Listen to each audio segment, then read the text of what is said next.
Hey, everybody, welcome to Vince, the Independence Day edition. Yes, we have Independence Day content for you. What did you think? I was just going to leave you with nothing? Of course, I've got something good for you. In fact, all of the content you're about to see has never before been seen or heard on the podcast because, yes, we did it, but we did it on the radio show, and it's great, great stuff. And it comes with a special feature. It's not just audio, it's also video. It's wonderful. Before we dive into the big show, got to thank our great sponsors. We can thank Brickhouse Nutrition because they're wonderful, and you should go big on this amazing sale. Get stocked up on some of the best supplements from Brickhouse Nutrition. The Independence Day sale, July 4th, it's on, baby. And for a limited time, you can save 25% off of everything with the code FIREWORKS25. That includes Lean, that's their top-selling weight loss supplement, no injections, just real results from studied natural ingredients.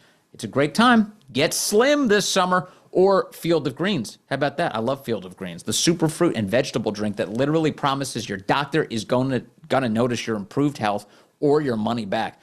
Literally everything from Brickhouse Nutrition is indeed incredible. In fact, I've got listeners who rave about their collagen peptides, and some beauty experts actually swear that collagen could be the fountain of youth for your skin and for your hair. So let's get stocked up. Get stocked up today, Independence Day, on their incredible supplements. Go to brickhousenutrition.com. Use the code FIREWORKS25 for 25% off.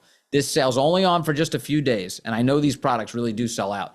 Go to brickhousenutrition.com, brickhousenutrition.com, and use that code FIREWORKS25. These statements and products have not been evaluated by the FDA. These products are not intended to diagnose, treat, cure, or prevent any disease or condition. Also want to thank our great sponsor, Beam. Beam is amazing. If you're ever having trouble sleeping, even after a long day's work, you feel exhausted, you lie down, you're like, there's no way I'm going to have trouble sleeping tonight. And then you do anyway. There's a solution for you.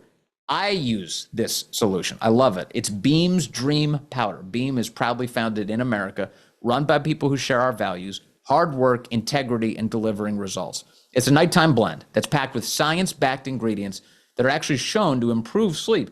So you can really wake up feeling refreshed finally and ready to take on each new day.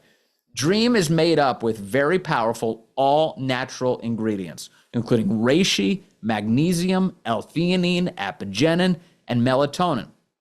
You're going to sleep great. And here's the deal. Beam is giving my listeners the ultimate Patriot discount of up to 40% off.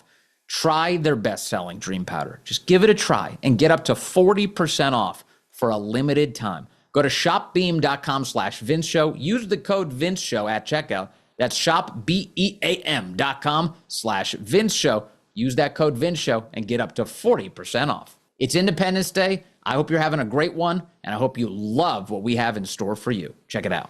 We had a big victory in the United States Supreme Court yesterday. It should have been a 9-0 decision. Instead, it was 6-3. Of course, the three lefties on the court sided with child abuse, but the other 6 justices said, no, we're going to get on the side of protecting children. And that's what they did, is they considered a law in Tennessee that bans the mutilation and chemical distortion of children under the guise of so-called gender-affirming care. The court siding with decency and the law yesterday. The reason it even got this far, due in no small part to my next guest, Matt Walsh of the Daily Wire, joins us right now. Matt, good to have you on the show today, sir. Hey, thanks for having me. What does this mean to you, this Supreme Court decision? Well, I think it's it's an historic decision, and in many ways, I think it's the death knell of the trans movement, of the transgender, which many of us have been fighting for years now. And the reason why I say it's the death knell is because the trans activists have been relying on the force of the courts to force this issue on the American public because they can't win the argument. And even as over the last few years, we've seen, of course, in Tennessee, we passed a law banning child mutilation, child castration, which is the law that ended up in the Supreme Court, vindicated in the Supreme Court. Many other states have also passed similar laws. But trans activists have said repeatedly that, hey, well, it's okay because the courts are going to strike it down anyway because they're just used to that. They're used to having the courts bail them out. Right. And they need that to happen. And now, obviously, the highest court in the land has ruled on the subject and established binding precedent. And so that's it. That's their last gasp, their last hope was that. And now what it means is that there's a level playing field, and they're going to have to go out and make the case. They're going to have to actually go out and make the argument. They're going to have to explain why they think it's a good thing to perform these procedures on kids. And they can't do that. It's an indefensible position, and they know it. So I think that's where we're at. Yeah, Justice Clarence Thomas wrote a concurring opinion yesterday, and as usual, was the opinion worth reading the most. In it, he described that self-described experts have, quote, compromised their medical recommendations to achieve political ends. Really, as far as the Supreme Court justice goes, that's about as scathing as it gets, to condemn these so-called medical practitioners for instead allowing their politics to hurt children. Yeah, exactly. And he's right that this is one of the problems with the argument we've heard so many times over the years, that there's a medical consensus. There's a consensus in the medical field that it's a good idea to, give chemical castration drugs to 13-year-olds. And the problem is, number one, there actually is not this consensus. There are many so-called actual medical experts that have come out against this, especially in places like the UK, but even here, and increasingly so. But also, number two, we know that the experts can get it wrong. We saw this with COVID. We've seen this many times.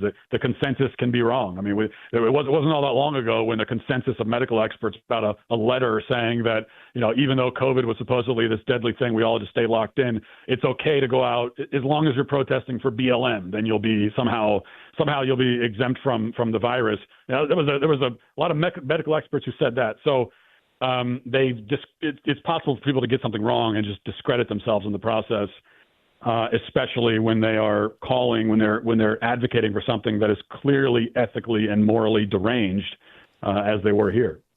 Although, I will say that, as you really to emphasize the point you're making, the American Academy of Pediatrics yesterday came out and condemned the decision, and were on the side of castration for these children. We still have these major institutions that have for many years carried respect as some sort of like noble pediatric group of doctors, but instead they're using their power to hurt these kids. It seems pretty clear that they're captured, man. They are captured. They're captured ideologically.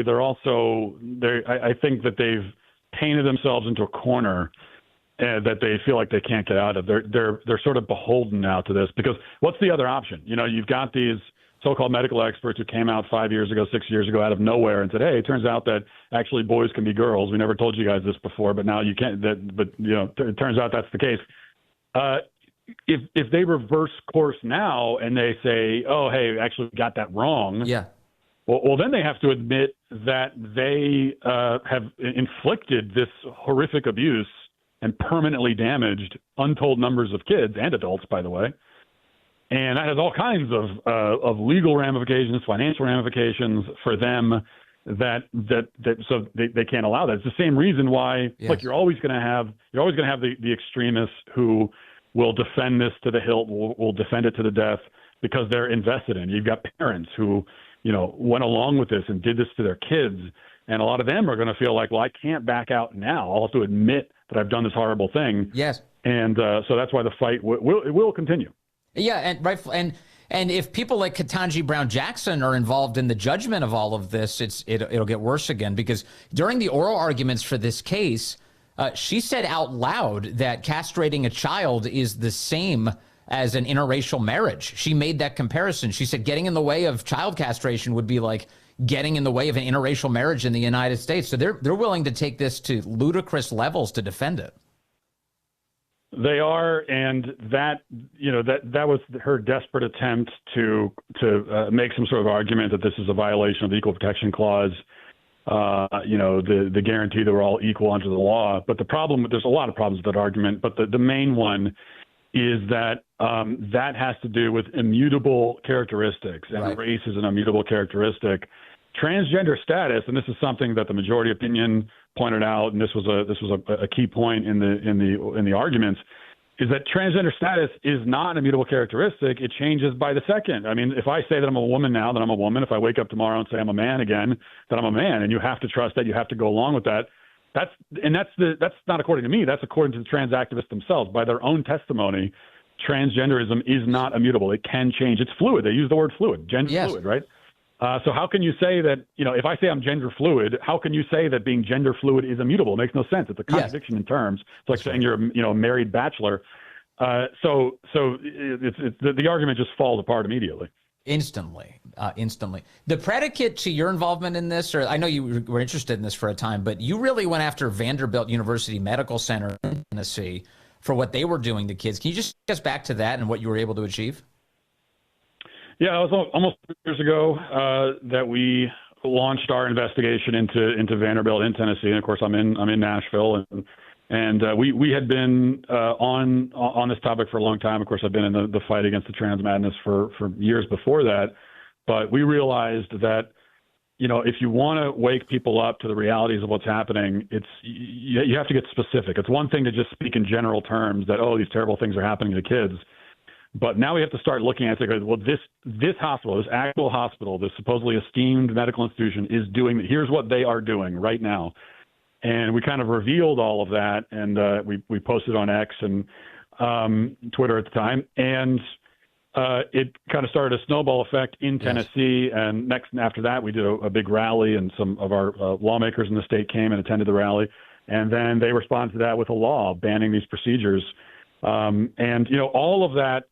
The whole time, and I think the real benefit even of our investigation into Vanderbilt, it was not really to convince people that it's wrong to do this, or to convince people that men aren't women. I think most people never needed to be convinced. Most people always knew that. But there was a time when most people didn't realize that this was actually happening. They didn't realize that they didn't want to accept that, no, kids are actually being castrated. They're actually being mutilated. They're chopping the breasts off of 15-year-old girls. And so it was like this, we had to raise awareness, let people know this is really happening. Yes. And once we did that, once people knew that it was happening, I think the rest kind of happened naturally from there. I do think awareness is important, but I think it goes a step further than that, Matt. Also, remember, it was just a couple years ago that people were scared to talk about this at all. They were intimidated. They thought that their lives would be somehow upended by acknowledging the truth. So people were cowed into silence. And it was seeing people like you be vocal and factual that I think gave a lot of people hope and heart to be like, wait a second, I totally agree with that guy. Let me add my voice to this conversation. So I do think part of this was just the courage to speak up. Yeah, and that goes back to it's still not being a matter of persuading people necessarily, because they already knew. But yeah, that's the thing. When you have, and we've seen this happen, especially over the last 5 years in many other contexts. We saw it happen with COVID. We saw it happen with BLM and George Floyd, where there's this mass hysteria that takes hold of people, where they're not necessarily convinced of something, but they're afraid to say what they know to be true, and they just sort of go along with it. Yes. But the one thing about mass hysteria is that it comes on very quickly, and it will often, the fever can break very quickly also, and usually just takes a few people standing up and saying, this is crazy, not going along with it. And then shortly after that, a few more people join in, and next thing you know, we've restored balance. You can topple the insanity. So one thing I've noticed being in this space, being in media, is that sometimes when I talk about this topic, I'll get an email, for instance, from, say, a pediatrician who starts yelling at me that I don't know what I'm talking about, and that this is good for children, and on, making some sort of kind of ridiculous defense of why it's okay to abuse kids. Have you encountered that? I imagine your incoming on this must be crazy, including from people who purport to be medical professionals. Yeah, I've certainly encountered that a lot over the years. A little bit less now, actually. I think that like we talked about, there are still the trans activists that are never going to go away. They're never going to shut up. But I think that the energy has been zapped out of the movement in a lot of ways, and in particular, the kind of mainstream figures, the elected Democrats on the national stage. Most of them don't want to talk about this. They'd rather pretend it never happened. They know it's an indefensible position. They don't want to be in a position of having to defend it, which is why the response, in the fever swamps on the left, they were going nuclear over this decision, but it was a little bit more muted in the mainstream, at least from my vantage point. And I think that's because they want to have this conversation. They know they're on the side of chemically castrating kids, and they know that that's indefensible. Yes. And they don't want to talk about it, which is all the more reason to press the issue even more, because your opponents don't want to talk about it, force them to talk about it. we have the advantage, and let's press it. Yeah, there's a lot of doomers out there, people who think that everything always heads in the wrong direction. But when we get wins like this, we should acknowledge them. And it's happened from time to time. Like this, stopping castration of children, great. Stopping men and women's sports, wonderful. Everyone's on our side on that issue. Saying that police are good for actually bringing security to communities, the right clearly won that debate. I mean, there are clear signs of progress here, Matt, and you are so often at the center of so many of them. I just want to thank you and congratulate you again for all your work on this, sir. Well, I really appreciate that, man. It means a lot. Thank you.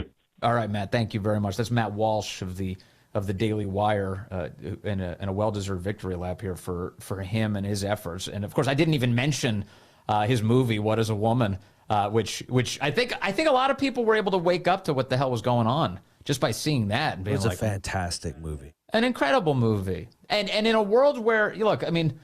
You know, I've been in conservative media forever. Not everything's a hit. There's a couple misses. You know, some things are poorly produced. They don't really get the message out the way you want to, or they just don't have the budget to achieve what they set out to do in the first place. But with that movie and with Matt's talent, they were able to do something really big and important. So all the cultural effects that he's talking about here, there's no question that the guy deserves to take some meaningful credit for that. I hope you're loving this show. I love making it, so I just love being a part of it. We got to thank our sponsors. You know, I don't just slap my name on anything. I only back up what I truly believe in, and that's why I'm so pumped to have Blackout Coffee as such a wonderful sponsor of this program. I actually met the owner, John, when I was hanging out with Dan Bongino, and John, this guy's awesome. This guy is the real deal. He built Blackout Coffee from the ground up, refusing to compromise on quality or values. It's America First Coffee. Roasted fresh right here in the United States. There's no woke nonsense, just bold, strong coffee for people who actually get stuff done. So that's you. That's you we're talking about. As you know, Blackout Coffee has been the official coffee of all of us here at Silverlock.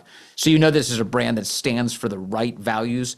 And very importantly to me, they make an amazing cup of coffee. An amazing cup of coffee, which is why I start my day with Blackout Coffee every day. You should too. Here's the deal. John is hooking you up. All you have to do is go to blackoutcoffee.com/Vince. That's blackoutcoffee.com/Vince. Use that code Vince, VINCE, and you're going to get 20% off your first order. Isn't that amazing? Whether you like whole bean, ground, or even instant coffee that does not suck, Blackout Coffee has you covered. So support a company that truly shares your values. blackoutcoffee.com/Vince. Use the code Vince, and you're going to get 20% off your first order. Get to drinking that delicious Blackout Coffee today. And I've been using the Bone Charge infrared sauna blanket and red light face mask ever since they sent them to us. We love these products, me and my wife, Allison. I love the infrared sauna blanket especially. I just wrap myself up for muscle recovery, detoxification. It's a huge game changer in our house. Easy to use. Just wrap myself up, let that heat work its magic. It's created a real difference in how I relax and I rejuvenate and how I feel afterward. Pretty cool, too. You know, not everybody can say, oh, I have a sauna at home. Yeah, I do. I got a sauna blanket, and it works amazingly. My wife loves her red light face mask. It's very cool. Very, very cool. It's actually kind of awesome to look at, too. She puts it on and her whole face is glowing. I was like, that's amazing. I don't even know what I'm staring at right now. But she loves the effect that it's having on her. And it works great. It improves your skin's texture. It reduces inflammation. And it creates fantastic results. It's like having a mini spa treatment right at home.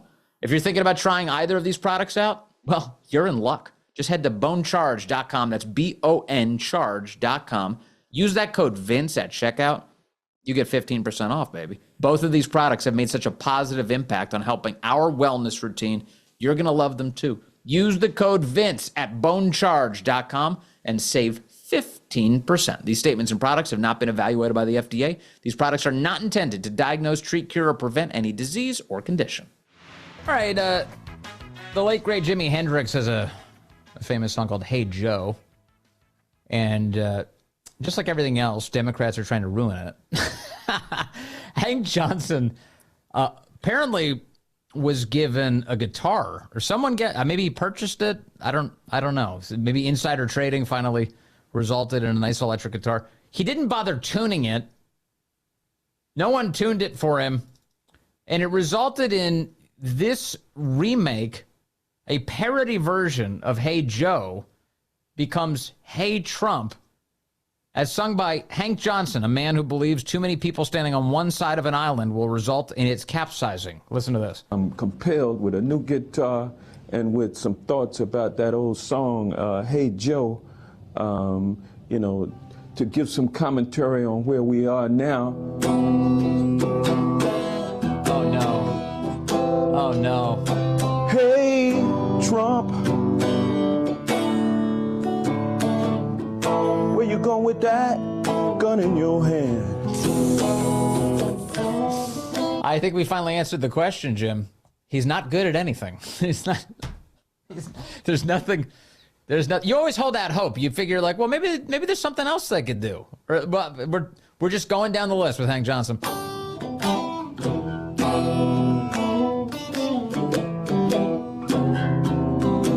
Hey, Trump, where you going with that gun in your hand?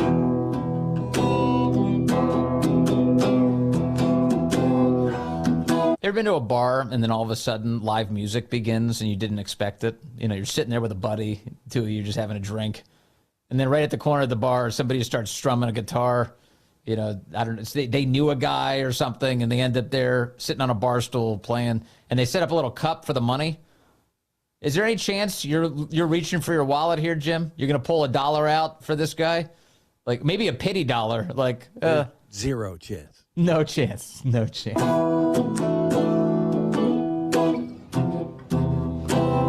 I'm going down the street and shoot down democracy.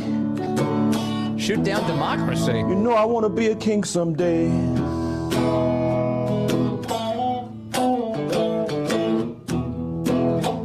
Really, honestly, you could have tuned this thing.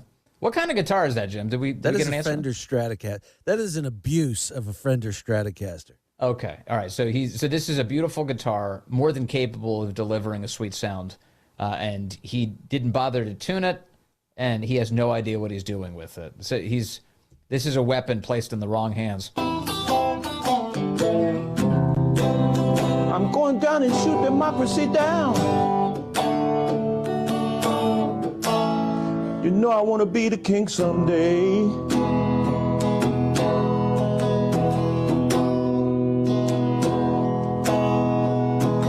You know, you ever ask yourself, like, what are members of Congress doing all day? What are they doing up there on Capitol Hill? I actually was asking, was there not a staffer in the office saying, oh, God, no, this is bad. Yeah, nobody Don't do tripped this. over the cord. Nobody went over to the wall and just unplugged it. Like, whoops, sorry about that, Congressman.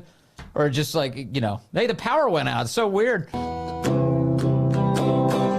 Hey, Donald Trump, we won't let you take our democracy down. Take it down to the ground.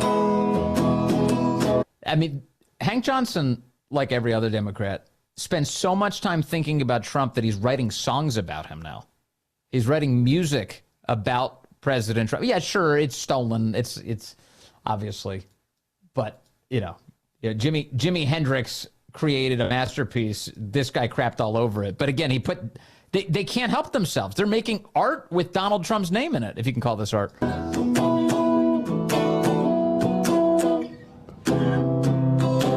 Hey, Trump, we won't let you take our democracy down. Burn it down to the ground.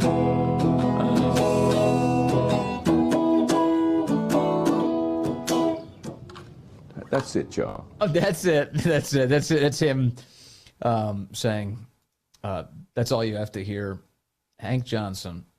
So Hank Johnson, is this the right? Let me see. I think this is the audio. A island that at its widest level is 12 miles from shore to shore, and at its smallest level or smallest location, it's 7 miles between one shore and the other. Is that correct? I don't have the exact dimensions, but to your point, sir, I think Guam is a small island. Very small island, and about 24 miles, if I recall, long. So 24 miles long, about 7 miles wide at the least widest The least widest. place on the island, and about 12 miles At the most widest. wide on the widest part of the island. And I don't know how many square miles that is. Do you happen to know? I don't have that figure with me, sir. I can certainly supply it to you if you'd like. Yeah, my fear is that the whole island will become so overly populated that it will tip over and capsize. We don't anticipate that. The Guam population, I think, currently about 175,000, and God bless that admiral, by the way, who Entertain that. Yeah, he had to treat it seriously. Like, he respected the institution. He's like, look, this guy's an idiot, but he's a member of Congress. Here I am for congressional testimony. I'll do my best to treat it with respect. Should we play That was- our very best of Hank Johnson? Do we have a best of Hank Johnson? Oh, okay, good. From the archives, the best of Hank Guam Might Capsize Johnson. And now, the very best of Hank Johnson. Imagine, Mr. Speaker, a world without balloons.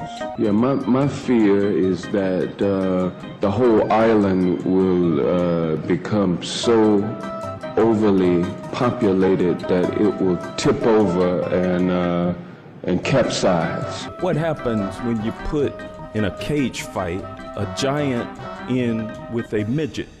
You got midgets.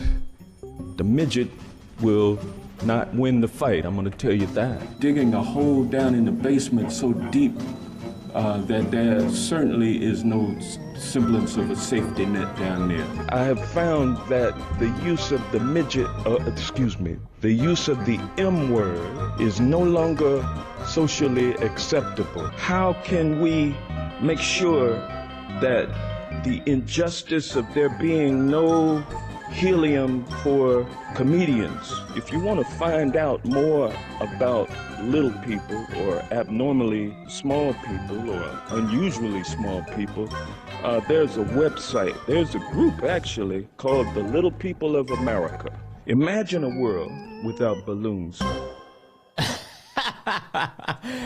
You know, I when you play that, Jim, I'm sorry that I had forgotten so many of those great moments. And the balloon one is really good. He said his concern was that if all the helium disappears, how are we going to be able to make that funny voice if all of the helium disappears? He gets right to the heart of the matter.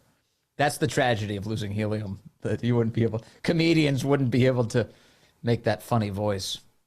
Do you think that Hank Johnson believes that if you were to dig a hole starting now, that you could reach China? Do you think he's... I have no doubt that he would. Just put the idea in his head, and I think he rolls with it. I think so. Like, I'm pretty sure it wouldn't take much for you and I to go to his office as and pretend to be lobbyists and advocate for a plan to connect directly to China by digging a hole starting on a beach. And I think Hank Johnson would. I think he would sponsor that legislation. Actually, yes. Yeah. No, that's right. He would sponsor that legislation. I have a new plan to connect to China. We dig a hole. We get children on the beach who already know, I talked to them, that you can reach China if you dig a hole, and we'll all work together, and we'll reach China. We'll be directly in China. I think he'd go for it. What wouldn't this dude fall for, I think, is the key. And get a Chinese counterpart, children, to dig from their side. That's and right. meet in the middle. Yeah, we can make it efficient. So Hank Johnson is just as crazy as ever. The cool thing about Hank Johnson, if there's any upside to Hank Johnson whatsoever, he's the kind of Democrat you like having in Congress because he is so cartoonishly weird and crazy that it just is like, okay, keep that guy around just to remind people of how loopy the Dems are. Because Hank Johnson's a perfect expression of that. He's a mascot for their craziness.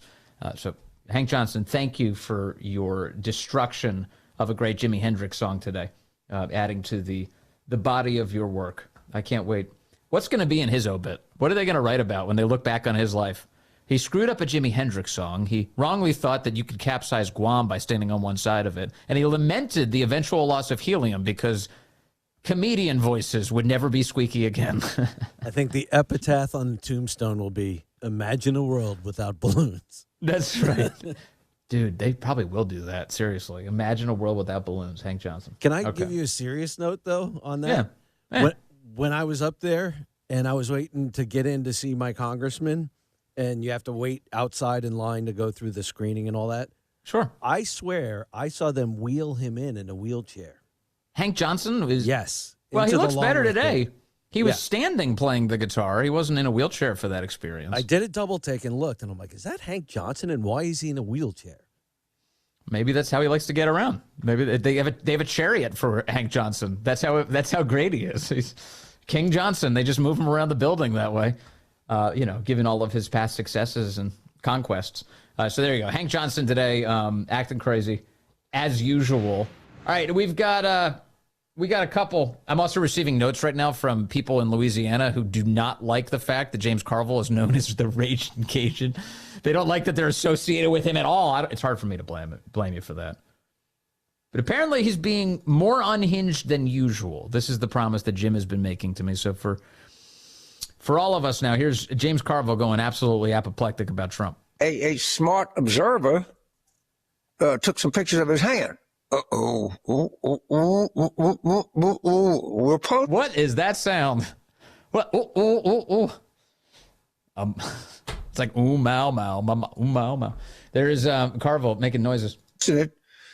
So you can see the discoloration, and you're further going to see something interesting. You're going to see Oh, my God. a attempt at makeup to try to hide this. Now, if you're suffering and have a medical diagnosis, but if this is the condition that you have, you can cover up skin discoloration would make. Is he talking about his hand? That's what he's talking about right now? This asked and answered.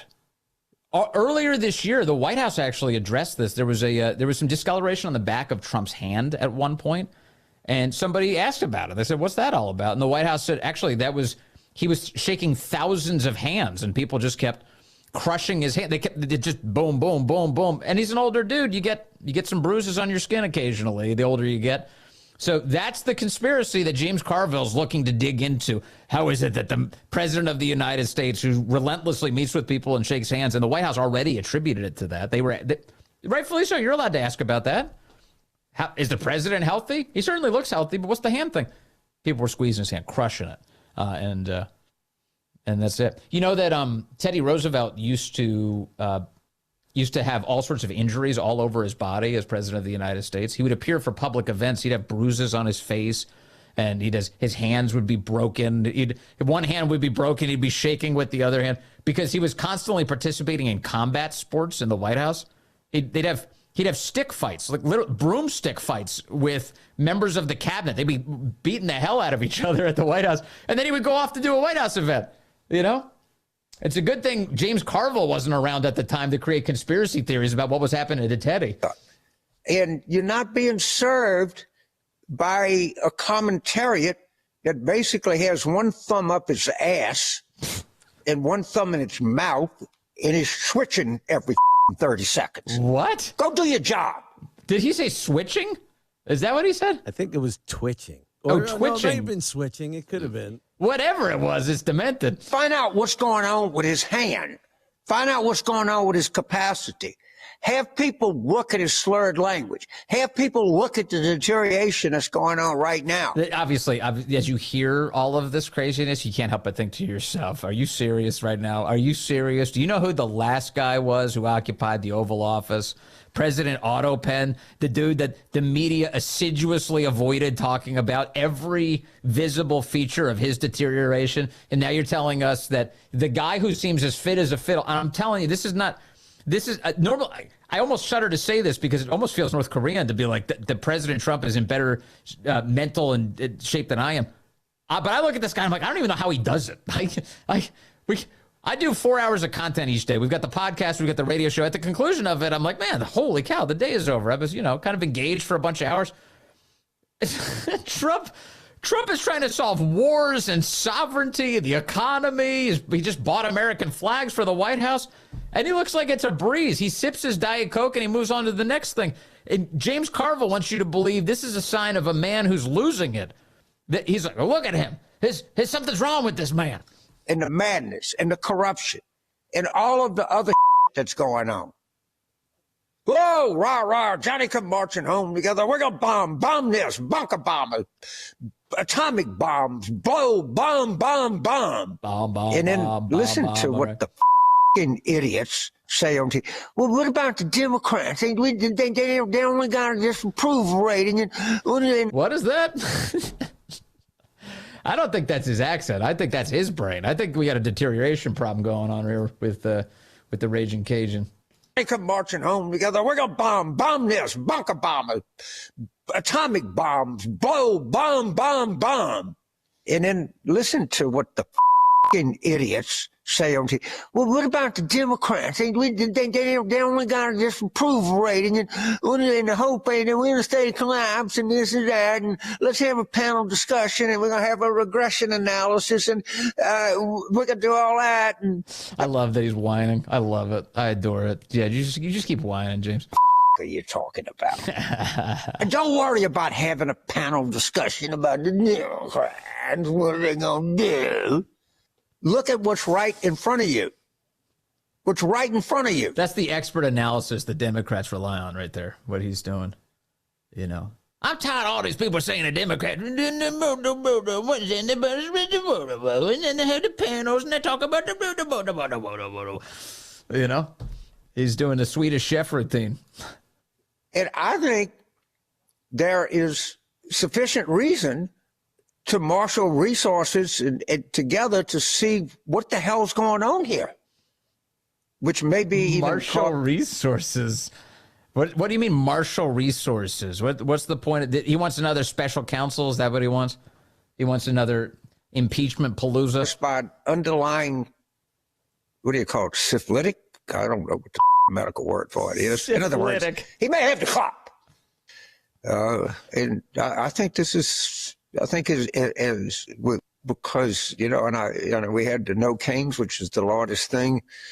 And, maybe we should have no syphilis rallies. Jim, all due credit, sir. All due credit. You're totally right. That is, somehow he did it. The most unhinged rant we've heard yet from James Carville. It is totally crazy. You saw the president, the actual president of the United States today said that we do need a special prosecutor, actually. Here's what he wrote on Truth Social this morning. He said, 0 border crossings for the month for Trump versus 60,000 for sleepy, crooked Joe Biden, a man who lost the 2020 presidential election by a landslide. Biden was grossly incompetent, and the 2020 election was a total fraud, said the president. The evidence is massive and overwhelming. A special prosecutor must be appointed. This cannot be allowed to happen again in the United States of America. Let the work begin. What this crooked man and his corrupt cronies have done to our country in 4 years is grossly indescribable. Make America great again. So the president calling for a special prosecutor today. The federal government is his to control right now, the executive branch, that is. So perhaps they will make something like that happen. I think the most obvious thing that we could gather thread on related to a special prosecutor and indictments would be, who was president of the United States the last 4 years? Who was actually running the show? How is all of this being executed? I know we've got congressional hearings on the subject, but so long as we're in the mood to launch special prosecutors, let's start with that and then work our way backwards.